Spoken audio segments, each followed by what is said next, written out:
RFM, la chronique du jour. Bonjour Abdoulaye Ndiaye.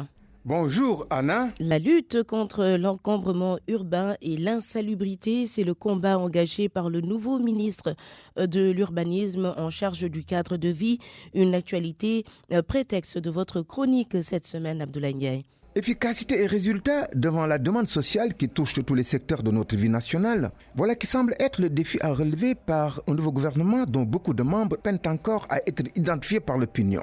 Il y a ceux qui, par des propos volontaristes, semblent manifester le souci profond d'apporter des solutions aux problèmes des Sénégalais à leur vécu quotidien. Et nous avons choisi de retenir dans ce vécu les encombrements matériels et humains devenus de vives préoccupations. Ils sont une réalité perceptible à travers des images qui ont cessé de nous choquer.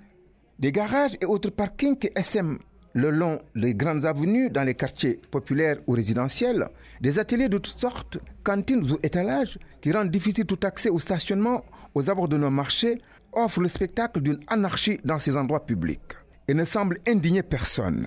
Mieux, c'est comme si tout espace, aussi petit soit-il, était bon à en occuper. Il y a certes, derrière ces occupations et ces désordres, la recherche éhontée de profit de la part de commerçants ou artisans, mais c'est également des marques d'indiscipline qui tiennent d'un incivisme propre à certaines catégories de Sénégalais, qui manifestent ainsi une sorte de défiance vis-à-vis de l'ordre républicain en faisant de la rue une sorte de non-droit. L'efficacité d'une lutte contre de pareils comportements passe par une application sans ménagement de la loi, car on y a souvent regretté une absence de mesures coercitives. D'ailleurs, des années 2009 à 2012, bien des campagnes menées contre l'encombrement de nos villes se sont soldées par des échecs.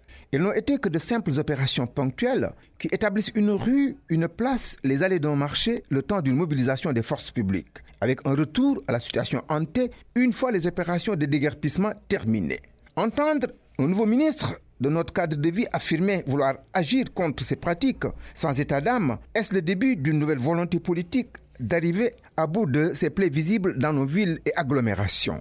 Un tour du Sénégal pour sensibiliser sur une nécessaire hygiène publique suffira-t-il à introduire le changement de comportement, à y insuffler une prise de conscience sur le danger des encombrements et leur cortège d'insalubrité? Les prochains mois en seront des indicateurs sur cette croisade entamée contre l'encombrement de nos villes.